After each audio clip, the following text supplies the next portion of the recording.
I have 18 siblings, all the same parents, had 19 kids. There was 3 sets of twins in the family, and I'm a twin. My twin is actually still Amish. She never left. I had an eating disorder. Didn't know I had an eating disorder. I would starve myself because I wanted to lose weight and get smaller than my twin. I'm gonna cry about this. I did all kinds of crash diets, all kinds of crazy stuff to try to quickly lose the weight. Dieting and healthy should not be in the same sentence.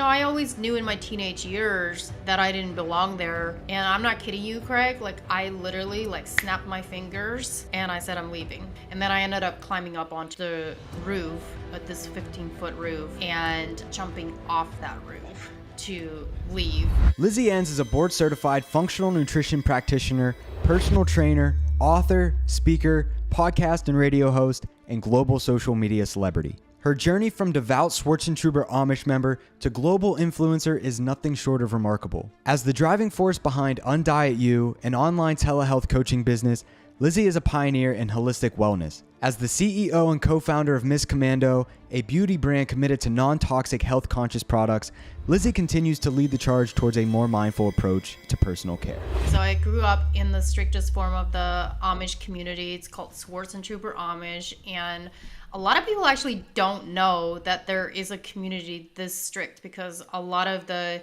old order and new order Amish that you might see in Lancaster, Pennsylvania, or in the hub of Amish country in Ohio, they're a lot more modernized than where I'm from. So when I talk about my sect specifically, one perfect example is that we didn't have Rumspringa, which, if you don't know what Rumspringa is, it means the kids are allowed to, in their teenage dating years, to kind of go out and experience the world and drive cars and get jobs and, party and do whatever they want for a few years to decide whether or not they want to stay Amish or if they want to leave. But where I'm from, we were not allowed to do that. So when I decided to leave, I had to escape and run away. Wow. So this is a very strict Amish community, as you were saying. Absolutely. And so, like you mentioned, Lancaster, Pennsylvania, which is, I'm from Altoona, PA, but my wife, we live in Chambersburg, and it's a very predominant Amish and Mennonite community. Everywhere you go, we go and we'll go to the Mennonite, we'll get farm fresh goods from them, and it's just very prevalent in this community. But we see them with technology like phones and electricity, and we see them in their horse and buggy with electricity on the back, for the lights. But you grew up in a community where you probably weren't allowed some of these things. Absolutely not. The buggy that you just described, I always say that's the Mercedes of buggies compared to how I grew up, because we weren't even allowed to have the orange triangles on our buggy, which I think it's necessary. Just from a safety perspective, I think that that's necessary, but their church just, doesn't allow that. And then just to give you a little bit of an idea of how much more strict we were, we didn't have any kind of indoor plumbing. We didn't have, running water in our house. So we had outhouses, to go to. We had to go there to go to the bathroom or restroom. I call it a restroom, not a bathroom, because you can't take a bath in it. Right. Then we had to heat up our own water. We had, it's completely different than what you just described in terms of technology. The old order and new order have become very, very advanced. They're riding around in their electric bikes and scooters, and they take drivers everywhere. And some of them even they got rid of their horse and buggies because they just scooter and bike everywhere, or they use their tractors and then they take drivers. Well, we weren't allowed any of that. So where I'm from, they're kind of stuck in the 1800s, and they just kind of hang out there. Right around the time the steam engines came around, they said, nope, this is getting too fancy, we're getting too modern, we're going to step away from that. And that's what they did. But the one thing that they have done really well is they've become really self-sufficient. They don't rely on the government for anything. Are there a lot of things that I don't agree with? Yeah, absolutely. That's why I left. But it's been 20 years since I left, and it took me years to get to this place of really respecting and honoring where I'm from because of what it taught me. And I believe that my purpose and my mission is to educate people on the good things that they have the foundations that they have and what they teach. And I believe that the modern world can learn a lot from them. From my perspective, it looks like we could learn so much from how they're living their lives in terms of it's a very simple way of life. I mean, they don't have a lot of the stuff that we have in the modern world, but I think from my perspective, it seems like it's a more the beautiful kind of way of life that just keeps life simple. And there's a few things that I'm sure we could learn from them that makes our lives healthier, easier, more stress-free, and relaxing in a lot of ways. And so you said you ran away from that community. How old were you when you did that? So I was 19 years old. And just to give a little backstory of my families, I have 18 siblings. So my parents, all the same parents, had 19 kids. And there was 3 sets of twins in the family, and I'm a twin. So my twin is actually still Amish. She never left, and she has 11 kids now. Yeah. So I always knew in my teenage years that I didn't belong there anymore, and there was a lot of questions that I had that I couldn't get answers to. And long story short, I became a member of the church, which means I got baptized into the church. And that's kind of expected between the ages of 18 to 20. Like, they sort of expect you to get baptized into the church. That's because you can't get married unless you're a member of the church. Mm-hmm. But that also means that the church has a lot more control over you. And, there is a hierarchy between the men and the women. The men kind of make the rules, and the women are supposed to just sort of follow along and obey and listen and have babies and take care of the house.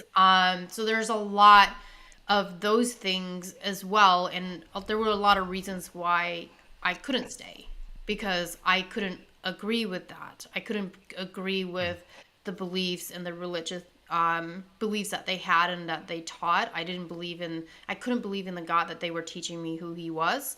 To them, and this isn't true for everybody, but when I was there, the way that they taught who God was is that he's like up in the sky waiting to beat you over the head if you do something wrong. And it wasn't loving at all. And I just couldn't get on board with that. So I left when I was 19. 19. Wow. That had to have been, I mean, that's a very 19, that's a very vulnerable time in your life. I mean, you grew up born and raised Amish, and then at 19 to just say I'm up and leaving. I mean, was this did your family and friends, did they know you were leaving, or did you just get up and walk away at one point? No, they definitely did not know that I was leaving. At the time, I was dating a guy from New York, and I lived in Ohio.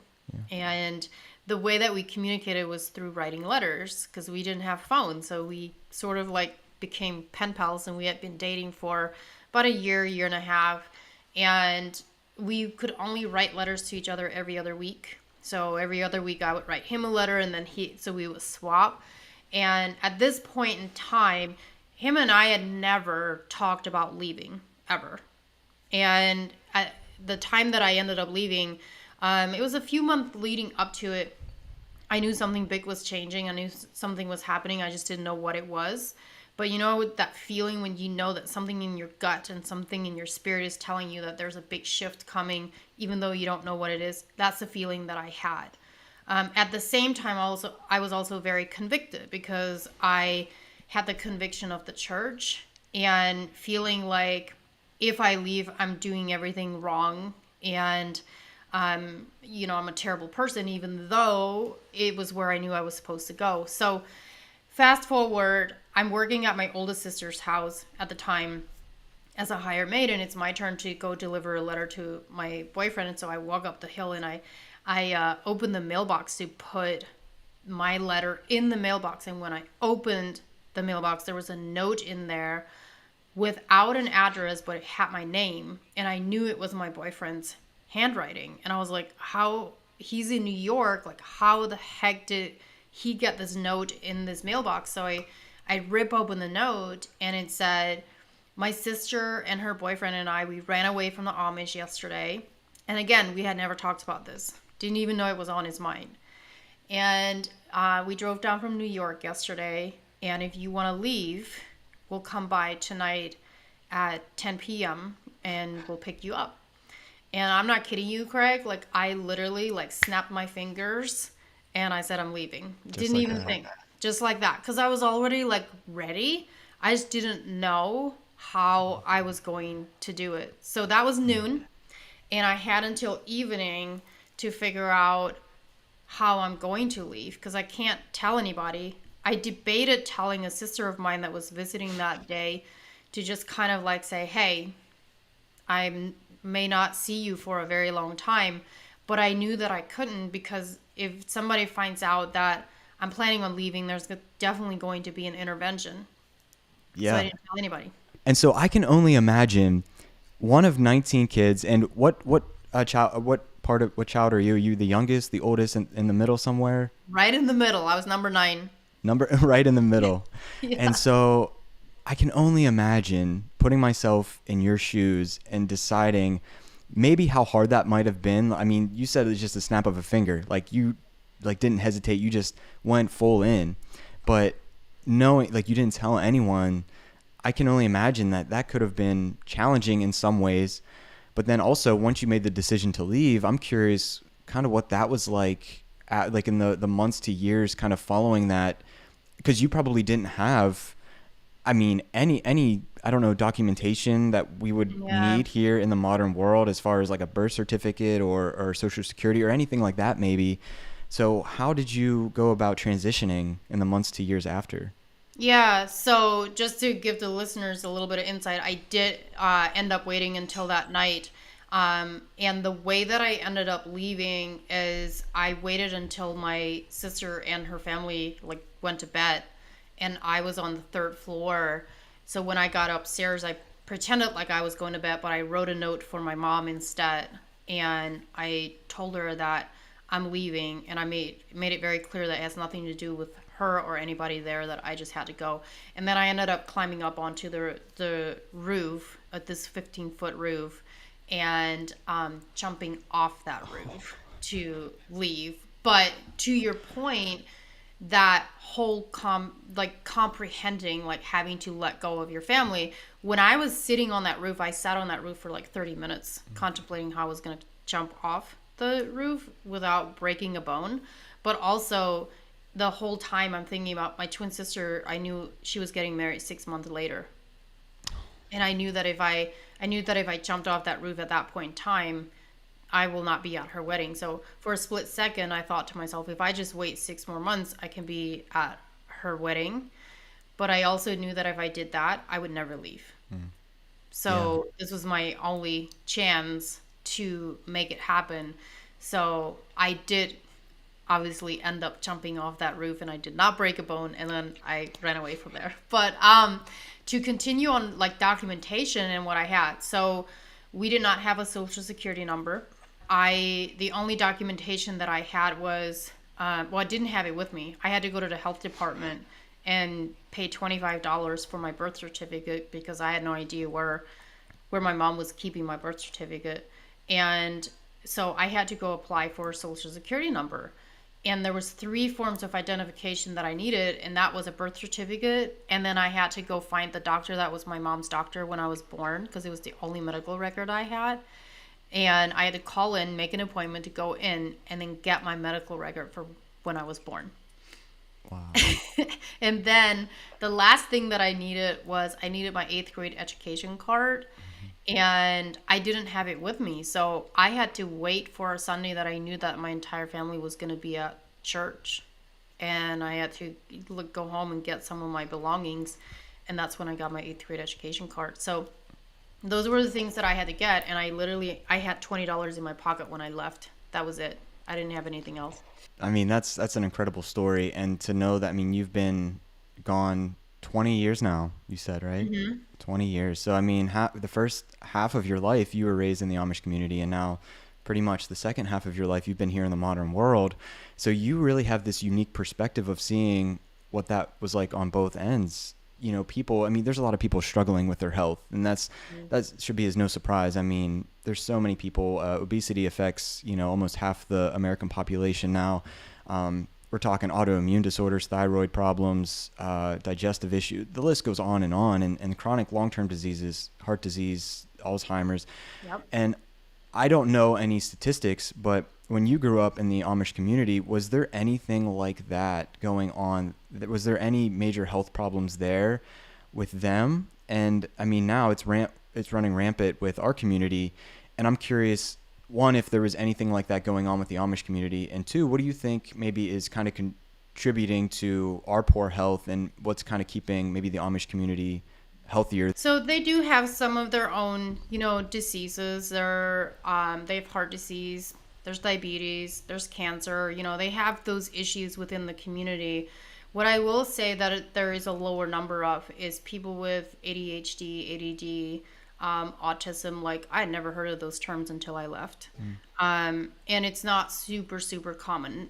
Like I said, they do have other health issues that they have to deal with, but it's a little bit different. And I believe that our convenience of modern Amazon priming everything, like the quickness of everything, I believe that convenience is killing us in many ways, because it makes us more sedentary. I mean, just to give you an example, I went to Walmart one time, and I saw these lines, and I had my 5-year-old with me, and I saw these lines of cars lined up that literally just open up their trunk, and these employees are just loading up their groceries into their vehicle. And I stopped my kiddo and I said, listen, we will not get so lazy. I'm sorry to call people out, but the truth is that we have gotten so lazy, we can't even go shop for our own food. Yeah. And that is what I'm talking about, is that convenience is killing us, because it makes us more sedentary, and that's not helping our obesity epidemic. And we both know activity is what keeps us going. Like, we have to be active. And so the thing about the Amish is that even though they may have some of these diseases and things going on, it's not as rampant. Absolutely not. And they are very, very self-sufficient. So they grow their own fruits and vegetables. At least where I'm from, they do. I can't speak for other Amish communities. Maybe they don't do as much of that, because I do know that the older and the new order, they may shop more at, the modern grocery stores than what we did. But we grew all of our own animals. We grew all of our own gardens. And when I go back there and I see my mom, they're still doing that. And it always reminds me how important that is. And they're very, very self-sufficient, and they're sustainable. And they're not relying on the government to pull them through on anything. It's like, we are going to figure it out. And I had someone ask me a few years ago, what are the 3 things? Like, what are some things that makes them successful? And I actually believe a lot of Amish people are very successful people, and they're very good business people. And part of that is the structure and the discipline that they built without even knowing that they're building it. So for an example, like, we got up every morning around the same time, and we would go milk the cows. And then we'd all go in at the same time to eat breakfast together. And then we would go about our day. That's structure, and it's also discipline. And there was no Netflixing it today because we don't feel like doing something. No, it was like, no, you got to do it. You just get it done, and we figure it out. And they're very, very creative in how they do things. So that's part of what makes them so self-sufficient, and they're and disciplined as well. Yeah. I mean, I grew up the complete opposite. I was on my, video games and just doing, as a kid, like, that's, eating fast food. And if I weren't cognizant enough to kind of remove myself from that and just kind of learn a little bit more about healthy living, I would be on the fast track to where a lot of my friends and family are, and people never come to that realization. But you made it a point to say that the Amish community is very self-reliant, self-disciplined. Even the kids growing up, you're up at a certain time every day. And my first kind of introduction to, growing up here in central Pennsylvania, I was always kind of surrounded by the Amish community and Mennonites. And that was just a part of my life, just kind of interacting with them. My aunt, actually, funny enough, she converted to being a Mennonite when she was probably in her early 20s. What? Yeah, so that was, I guess, my first interaction, because I was 10 or 12, and she, I don't know what sparked this. I'll have to talk to her, but in her early 20s, she got married, and they moved from Pennsylvania to Vermont and just started living a very simple way of life. And I remember going up there and visiting her when I was 10 or 12, and their life was very different, of course. I mean, they had electricity, but no, it was just very simple living. I mean, her husband became a carpenter. They made their own food, and that was my first introduction. I'm coming from fast food. I'm coming from, Yep. modern America, and that was my first introduction. And she handed me this, I'll never forget this, a glass of raw goat's milk. And I thought this was the grossest thing in the world. I was like, she just went out there and milked that goat, and now I'm drinking this. Like, it was different than the milk that I get on the grocery store shelf, right? And I didn't have an appreciation for it then when I was 10 or 12, but I got that example of what that was like, and I'm so grateful for that experience now to see that. She's no longer Mennonite. She joined the Army, and she went about her life. But that was an amazing opportunity because I stayed with her for a week. And then as I evolved and I grew older into college, I started going to farmers markets. And I went to Penn State, and there's awesome farmers markets there. And, of course, the Amish have the most incredible stands. And the one thing that stood out to me was a lot of the times, every Saturday I would go, and a lot of the time it was just the kids working the stands. The parents weren't even around. There were these 10-year-old kids, and they were so disciplined, they were so personable, and they knew how to run the business at 10 years old. And that was another like momentum shift for me, thinking this is incredible. And I think back to my 9 or 10-year-old self, and I was eating chips and playing video games, and I would not have been able to run a farmer's market stand like they're doing. So that just speaks to the fact. I mean, this is how this community is raised, and that is teaching them so many incredible lessons that we've honestly been doing probably throughout most of human history. But we live in a very weird time right now where we've forgotten where we came from. And I think there's a lot that the Amish community can teach us. And that's one reason why I wanted to have you on today, was because you have that very special background, and you can probably help to speak to that and help a lot of people that are listening. Because with ancestral supplements, we have what are called the 9 ancestral tenets. And this is sleep, eat, move, shield, connect, cold, sun, fight, and bond. So these are all things that we believe as a company that people need in order to just have good health. That's eat a certain diet, sleep a certain way, move your body a certain way, get a little bit of sun, do all the things that any healthy living thing needs. Yeah. And it sounds like, I mean, coming from the Amish community, they're really just doing most of these things just by how they live their lives. Yeah. And because of that, they are living healthier lifestyles. And we don't do that here in, the modern world.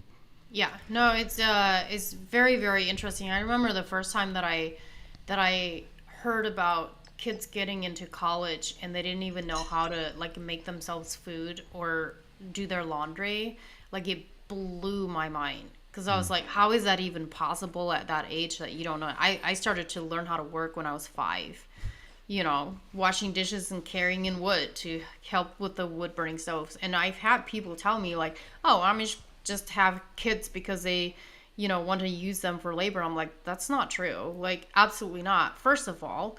Second, kids don't want to just sit around and do nothing. Like, their creative minds need to have something that gets them stimulated, and they want to be creative. We just, as parents, have to be willing to put that in front of them and help them. And it's like my kiddo, like, he loves to cook.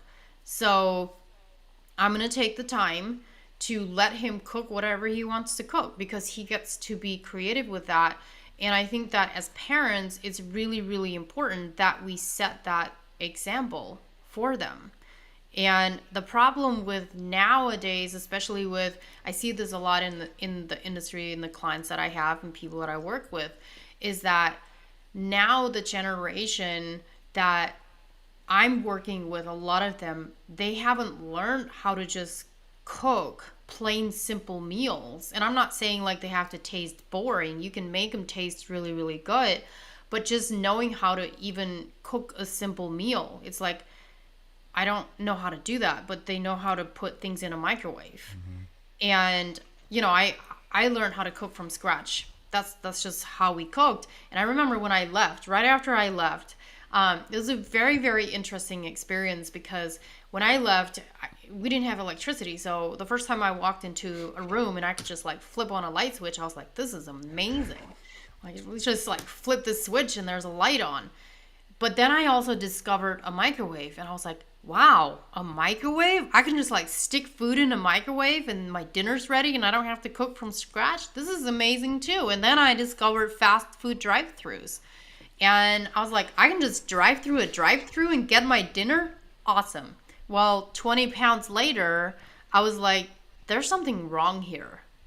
Like this isn't the way that it should be. And so after all of that happened, I started to go back to, okay, what do I need to cook? How do I need to cook differently? I didn't want to cook exactly the way that I did growing up, but I needed to teach myself how to cook differently and healthy at the same time. And so I did that. You just answered about maybe 3 of my next questions, because I was going to ask you if you noticed any health problems after you transitioned to the modern world. And I mean, because you said you had access to microwave and fast food and all these forms of technology, the light switch, all these things that, make life easier, these conveniences. But there's a term, it's coined by Darren O'Lean, but he coined this term fatal conveniences. And it basically, he calls out all these modern day conveniences, but they come at a cost. And they are slowly killing us. It might be more convenient to drive places. It might be more convenient to do all these things, but it takes away the movement. We've found a way to work out the movement in our lives. We no longer have movement required. We no longer have to grow our food or cook our food. We can just order it on Uber Eats or have people come out and deliver it to us. So it's these conveniences that maybe once in a while, if you make them the exception, are they going to be that problematic? Probably not. But if you make them the rule and you're not cooking your food every day, you're constantly eating out time after time after time and doing all these things that take away our movement and healthy food, then this is going to compound and lead to health problems. And so did that happen for you when you discovered fast food and all these things? Did you just start experiencing like poor health? Oh, yeah. Yeah, going back to your goat milk experience. So I had the opposite experience when I grew up on, milking cows and drinking raw milk and making butter and all of that stuff. Everything was just raw and didn't even know anything different. When I left, I didn't have that. So I would just get milk at the store. And the first time that I had pasteurized milk, I thought it was the most disgusting milk I'd ever tasted in my life. Then I just, sort of got used to it, but never fully. And the years went by and I discovered that I had a severe dairy sensitivity. Like I could literally I went dairy free for a bit. And I remember if I would have a meal out or something and it had cheese on it, I could have 2 bites of that meal and my nose would just like start dripping. Like that's how severe it was.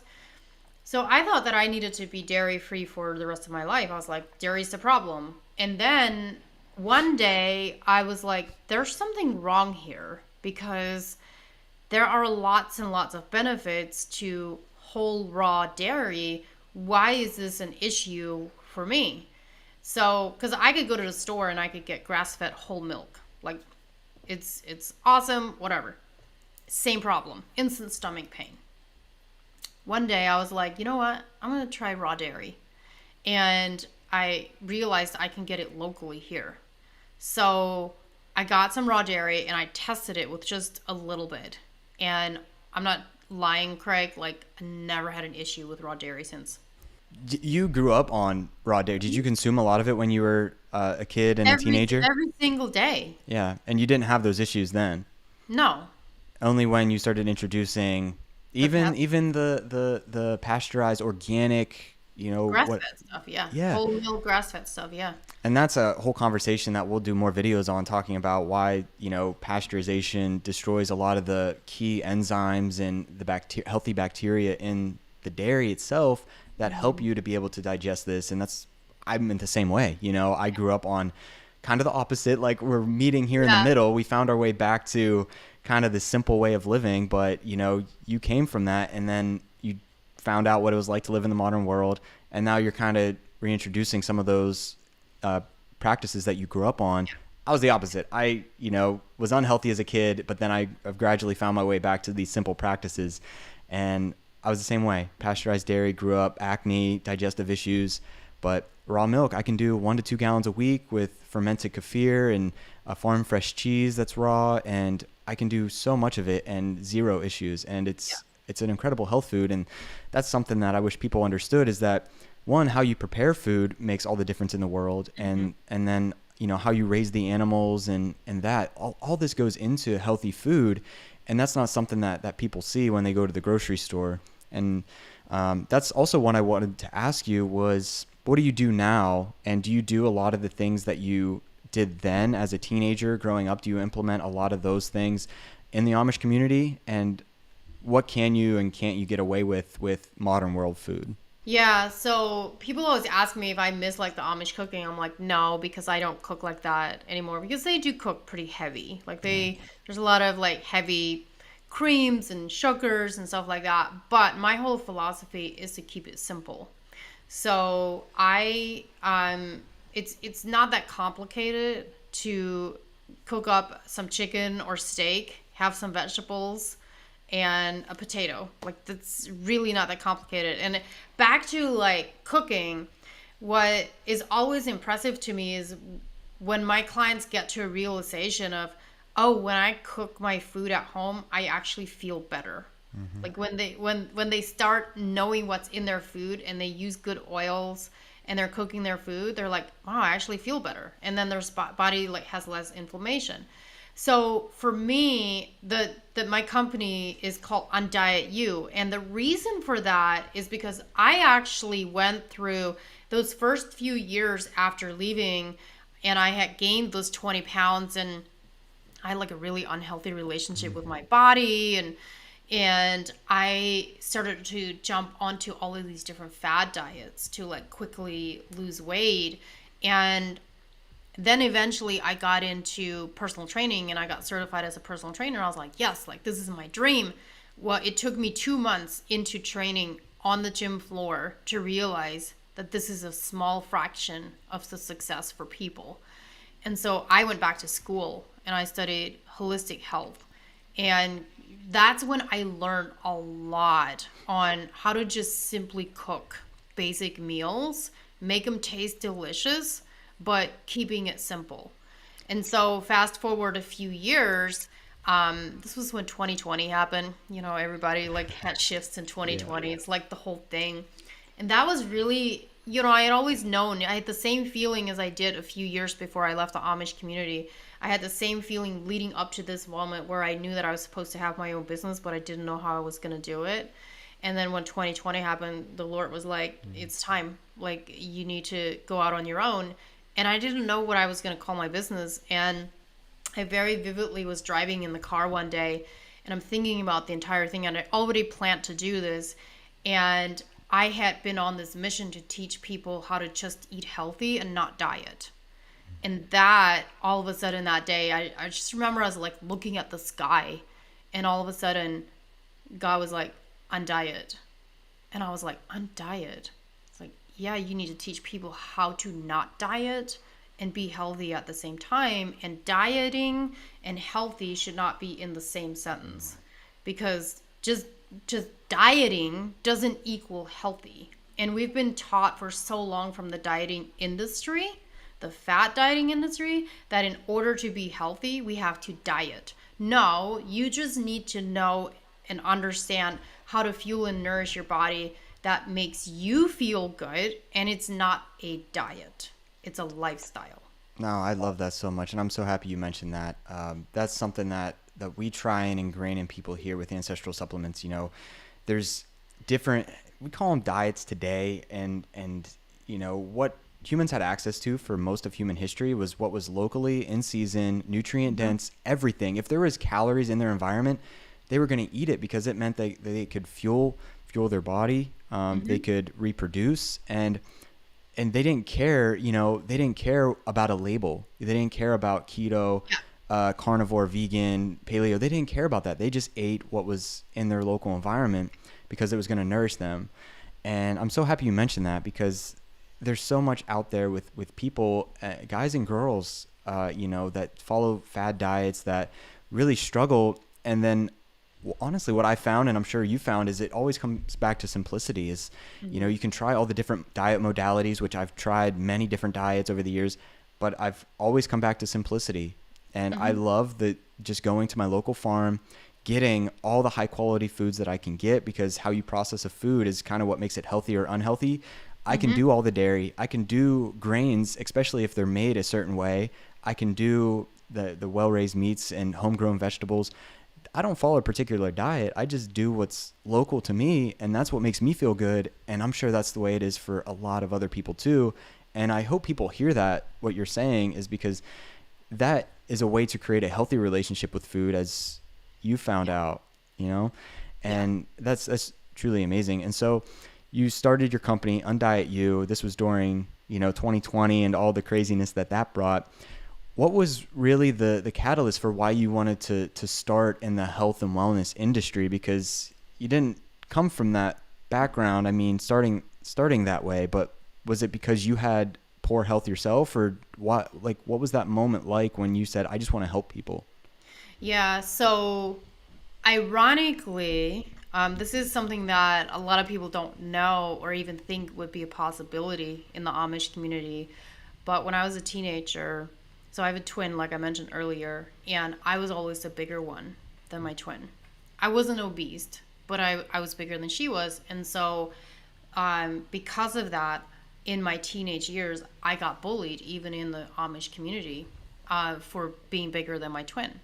So when that happened, that led me to creating a very unhealthy relationship with food. And I had an eating disorder, didn't know I had an eating disorder. I would starve myself. And then because I wanted to lose weight and get smaller than my twin. So that went on for a few years. But what happened is I actually ended up having a lot of health issues while I was still in the Amish community. Like my mom would send me to this chiropractor that, would try to help me with whatever I was going through. I was iron deficient. And it was primarily just me because I had such an unhealthy relationship with my body due to what was being said to me. And so at the time that I ended up leaving the community, I didn't have that going on. But as we know, if you don't fully heal from something, it's going to come back, and it may come back with vengeance. So when I gained the 20 pounds after I had left, that came back. And that's when I went into fat dieting. I did all kinds of crash diets, all kinds of crazy stuff to try to quickly lose the weight. And at some point when I was still living in Ohio, I got into running, and I started my activity lifestyle in marathon running, and I loved it. And that was the kickstart of me into the active lifestyle. What does that look like? And it's funny because now when I look back, I remember when I was still a teenage Amish girl that I always wanted to go for walks and runs, and we weren't allowed to do that. Yeah. Really? Yeah, we weren't allowed to do it, and I would see people in the community that would just go for walks or they'd go for a run, and I'm like, oh, I want to do that, but we weren't allowed to do that. It wasn't that I wasn't active; I just felt like it was something that I wanted to do. So I got into marathon running, and after I completed that, I realized that I wanted to be a trainer. I wanted to get into the training industry. So long story short, I got into training, and then that's when I got into the holistic health. So I feel like over all of those years, I was always just evolving. I was always just seeking to learn more, because and after I started my Undiet You business in 2020, the year after that, I wanted to get more into hormones. I wanted to get into understanding the thyroid and the hormones in the gut, because I got diagnosed with hypothyroidism, Hashimoto's. And so that diagnosis and going through that and wanting to understand that more is what led me into the functional field. And I went back to school and studied functional health and got board certified as a functional practitioner. And is that a main focus of yours, is helping men and women with not just, I mean, thyroid issues mostly? Yeah, so I do hormones, thyroid, so to kind of like lay out a picture of what this looks like in the clientele that comes to me is usually people that have gone to the doctor and they've tried to get help and they're not getting anywhere. They're not running the labs that they need to run to know what is truly going on. I have this one patient right now that for years and years and years tried to get help from her doctors and she wouldn't get anywhere. She came to me, and within weeks her symptoms started to, like, just in the first week or two from just changing a few things. We hadn't even seen her labs yet. Her symptoms started to improve. And it was literally just going back to the basics and the foundation of what are you putting into your body? What do we need to adjust? And here's the kicker. If you have never been educated on that foundation, you don't know. So you believe that the lean cuisine is healthy for you. But if you don't have if someone comes in and then gives you the education and says, actually, let's just cook some food. Lean cuisine is, full of preservatives and sodium that's making you sicker and causing inflammation. Let's go over here and have you cook your own food. Within days, they're going to start feeling better. Mm-hmm. So I teach my clients that it's my job to educate them so that they can feel self-sufficient and educated to go advocate for themselves. Yeah, no, I love that. You have clients, patients that come to you, and I'm sure, I mean, every individual is unique with what they need specifically in regards to food and lifestyle. What are some common, like maybe 3 or 4 common things that impact people negatively in terms of maybe diet or light or just lifestyle? What are things that you see that are really negatively impacting people? If they could just change those few things, what would those be? Oh my gosh. Number 1 is not getting enough sleep. I cannot stress this enough. I have, so many people that I see and help with their sleep. And once they start getting enough sleep and getting better quality sleep, it literally changes their life. I've had people that start working with me, and within a few weeks, they were sleeping all night, and they wake up and they're like, wow, I don't even need my caffeine. Like, I'm good to go. And they're like, I haven't felt this good and slept this good in 15 years.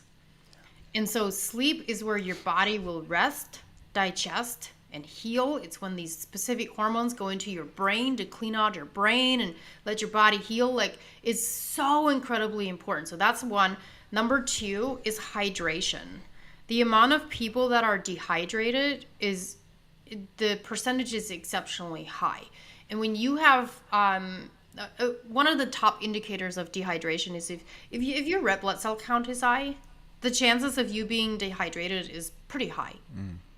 So if you're not hydrating, your body's not detoxing properly.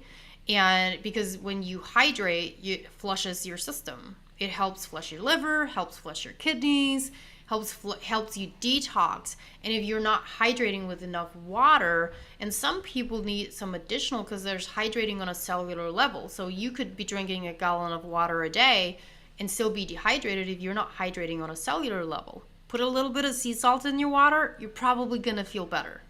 So hydration is incredibly key. And then just keeping it simple with the food, like so incredibly simple. I always tell people, I'm like, it's not that complicated. You just you look at what your protein is, you look at what your healthy fats are, you look at what your complex carbs are that you're having. Just keep it so simple and you are good to go. And I'm not kidding, like when people follow through with that, it's amazing what happens. Yeah. I'm so happy you mentioned those three in particular. Like, I hope people are hearing what you're saying, Lizzie, because sleep is like the number one thing. I think people think like the food, which is incredible, but sleep, you made it a point to say sleep first and foremost. I know in my life, that was the first thing that I changed that made the biggest difference. Mm-hmm. You know, I put my phone in the kitchen overnight. I don't keep it by my Yep. bedside. I make sure my room is dark. I keep it nice and cool. Like all those little things make a Mm-hmm. huge difference, especially the screens before bedtime. Yep. What you're saying, this is, if people can hear that and just implement that, it might be hard at first, leaving your comfort zone. But the pain, I've always said, the pain of staying in your comfort zone is going to be greater than just that little bit of pain that it takes to leave your comfort zone, just that one or two times. And then the water piece, I mean, people often overlook just the power of simplicity, the water and the food. I mean, go back and ask those simple questions like, what's local in my environment? How can I source my own food? Is there a farm near me? Things like that, because the lean cuisine you're talking about, I mean, you're mentioning like we grew up in this environment and that's all we know. Yeah. And we were never given a rule book. Whereas I feel like if you know, we're born and we're able to make our own food and hunt or grow or, you know, get a little bit more connected to nature, I feel like we have maybe a little bit more of that rule book kind of built into us, that manual, that user manual. But I feel like for a majority of us here, the 300 million Americans, like we aren't born with a user manual that shows us all these things, you know? Well, yeah, and it goes back to like convenience. I always say like convenience kills. What it also does is it really messes with the expectations that people have. So because everything is so convenient, we can order our food in, we can microwave our food, we can Amazon Prime things in. I always tell people you can't Amazon Prime your body, even though you want to. But because of all these conveniences that are readily available for us, it really, really messes with the mindset and the expectation of what is going to happen when someone decides to go on a health journey and the transformation. Now, you can do a lot in a short period of time, but the expectation of that long-term result is like, well, I want to lose 50 pounds in 12 weeks. Yeah, is that really reasonable? Is your expectation a little, high to what it should be? I'm not saying it's not possible, but everybody that comes to me, most of them, their first priority is not weight loss. That is part of the goal, but their first priority is, I want to feel better, and I want to understand how to fuel and nourish my body in order to do so. And when that becomes your first priority, the weight loss is just a byproduct. Now, what I will say though is you have to decide that this is what you want. But what you do after that decision is what matters the most. So you can say, I have decided that I want to be healthy. But that decision has to be followed with an action. And that action is your responsibility. Now, you may be like, well, I don't know how to do it. I'm going to go hire someone to help me with it. There is nothing wrong with that. I hire people for myself all the time. I have my own nutrition coach just because I want to have the accountability of it. And sometimes it's nice to have that person from the outside that comes in and looks at things. And sometimes, we as human beings, we just need someone there to be like, no, like, get it together. You can do this. We like to have that like accountability there. But just purchasing something and opening your wallet and saying, I'm going to invest in myself and getting a coach or a mentor to help me is not enough. You still have to show up. And the people that make a decision, I had this married couple, they're from the Amish actually. They came and worked with, I worked with some Amish people too. And they came and worked with me, and both of them, husband and wife, are having phenomenal results.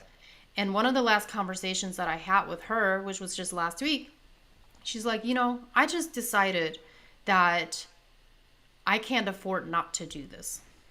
And I was like, I got goosebumps. I was like, I'm gonna cry, because the reality is many people are under the assumption or the belief that they can't afford to do it. But the reality is you can't afford not to, because if you don't feel good, you're not going to show up for your partner. You're not going to show up for your kids. You're not going to show up for your work or your business, because you're literally just making it through, and you want to be thriving. So if you want to excel in every area of your life, you're going to want to make this a priority, and you're going to get to that place where you're going to say, I can't afford not to take care of myself. Yeah, I love that so much. And getting people to that point is that has to be such a rewarding feeling when, you hear a client say that. Then you're doing your job, and they're receiving and actually making the changes, and they want to make those changes. Yeah. And so what you're speaking to, and this is one of the last things I want to ask you, is, you don't just help people with nutrition and the physical, but you're really helping people with mental, emotional, and spiritual too. And that, I think, is maybe even a larger part, because I think sometimes, we kind of get in our own heads, and we maybe make excuses or just like limiting beliefs, if you will, of things like why I can't make a change or why I can't achieve a certain X result. So what do you commonly see in terms of like the mental blockages, or, emotional or spiritual? Because Undiet You, that's about mostly mindset, I would imagine, right? Like that's mostly mindset. Yeah. And of course the physical component comes in as well, but how do you navigate helping someone with their mental and emotional, challenges? Oh man, that's my favorite part. When I start working with, let's say, a new client, and one of the first things that I tell them is I say, listen, learning and knowing and understanding how to fuel and nourish your body in order to feel good is very important. So is your weight loss goal. We're never going to negate the fact that that's your goal. But I said, we don't stop there, because what has to happen is we have to do healing in here. We have to do healing in the heart. We have to do healing spiritually, mentally, emotionally. And until we do that, your body's not going to heal in the way that you want to. It's not going to respond in the way that you want to. And I'll give you a perfect example. I had a gal, she's still a client of mine. It's one of the most beautiful stories ever. And when she started working with me, she had been round and round with doctors for 20 years and wasn't getting anywhere. She found me on my TikTok. She read my book, and she's like, I have to work with this girl. So what the second conversation that we had, she's talking about things that are going on in her life. And I said, what are you willing to put up with? What kind of boundaries do you need to put in place, and what do you want? And that was the first conversation that made her go, oh, I am my own responsibility. I can no longer blame the people that are in my life for what is right or wrong in my life. I need to take full responsibility for what is. And so that transpired into her really looking at herself in the form of love and healing and grace. And what that did is her spouse ended up coming forward with things that were very, very difficult. And I'm going to cry about this because it completely changed their marriage. And she just told me yesterday, she said, he wants to thank you. Because if it wasn't for her going through the transformation in the spiritual, mental, and emotional transformation, and getting her voice back and saying, hey, like this is so much more than just my physical body, he would not have seen that. And he was in a place then to no longer blame her for what he thought was her fault. He took responsibility for his own, and she took responsibility for her own, and it allowed them to come together and work on the things that they need to heal from in their relationship. And that is true transformation, because you start getting your voice back. It's always about having your voice. Oh, that's perfect. I love that so much. That's an incredible story. And I think that's a good place to wrap up and end on. That is amazing. And I hope people are hearing this message. You have such a beautiful voice, and, you're helping so many people. And because you've gone through, what feels like everything. I mean, it seems like you've gone through so much personal experience, and you can really help people from that level of compassion and just, authenticity, because you've been there and you really understand what a lot of people are going through, and you can really help them on virtually every level, the physical and the mental and emotional first and foremost. And you're doing a lot of good in this world. And I just want you to lay out where people can find you and learn more about you and how they can work with you. Absolutely. So my Instagram is LizzieEns_wellness. My email is lizzie@undietyou.com. If you're a TikToker, you can find me at LizzieH_wellness. And any of those places you can find links to get connected with me. My website is www.undietyou.com. There's a lot of information there, and I do consultations. So for anybody that's interested in pursuing working with me, you can book a consultation with me, and I love to chat with you. Perfect. Lizzie, thank you for joining us today. Thank you so much.